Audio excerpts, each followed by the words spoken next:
Pour votre information, le film qui suit est interdit aux mineurs.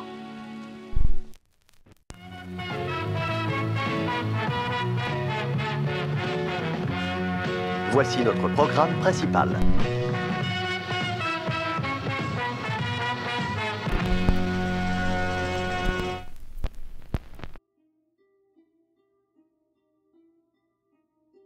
Salut, bienvenue à la Nécro de Script Show numéro 5. Aujourd'hui, je vais te parler d'un film qui s'appelle Reanimator, réalisé en 1985 par Stuart Gordon. Alors Joe, Reanimator, ça parle de quoi? Parlons du film Reanimator.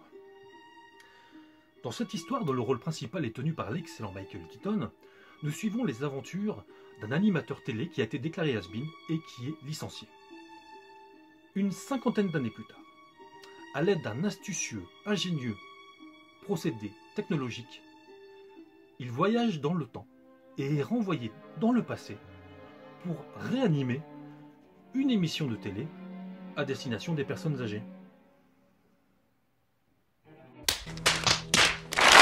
Bon, Joe, arrête. Je sais que le confinement il te rend aware, mais là je crois qu'on est en train de te perdre, d'accord? C'est pas possible, je reprends la main, on en reparle après mon lapin, d'accord? On en reparle après. On en était où?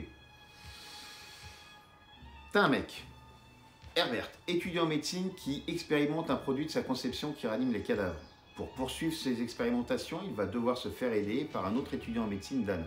Le seul souci, c'est que son produit, il n'est pas tout à fait au point. Stuart Gordon, réalisateur de Reanimator, a toujours aimé l'univers de Lovecraft. Il adaptera entre autres Reanimator, From Beyond, Dagon, Le Puits et le Pendule, Castle Freaks. Son dernier film au cinéma date de 2007, il s'appelle Stuck et je reviendrai dessus très prochainement. Il est malheureusement décédé cette année à l'âge de 72 ans, cette chronique lui est d'ailleurs dédiée. Pour Reanimator, Stuart Gordon met les pieds dans le plat avec cette histoire de savant fou obsédé par l'accomplissement de sa quête. La débauche d'effets spéciaux gore et d'humour noir en ont fait instantanément un film culte.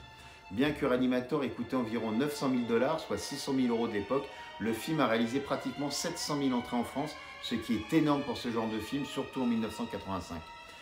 Comment te parler cependant de Reanimator sans te parler de l'actrice principale Barbara Crampton, égérie de Stuart Gordon et des films pour la société Vestrom. Cette magnifique actrice jouait aussi bien habillée que déshabillée, ce qui valut un divorce prématuré à l'acteur David Gale pour une scène tournée ensemble qui a provoqué de nombreux émois envers le public masculin de l'époque.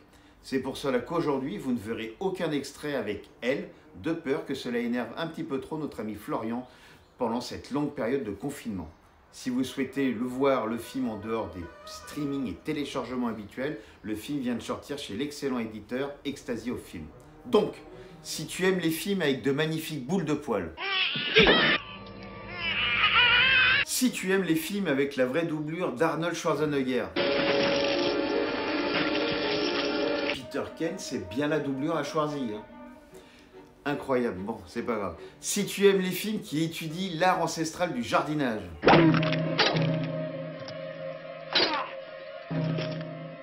Si tu aimes les films avec des zombies, ce film est fait pour toi. Prochaine Nécro de Script Show semaine prochaine. D'ici là, porte-toi bien en restant chez toi. Ciao, ciao!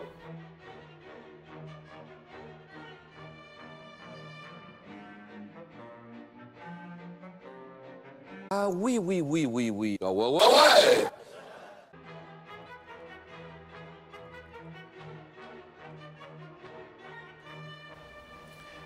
Si tu aimes les films avec Barbara Crampton.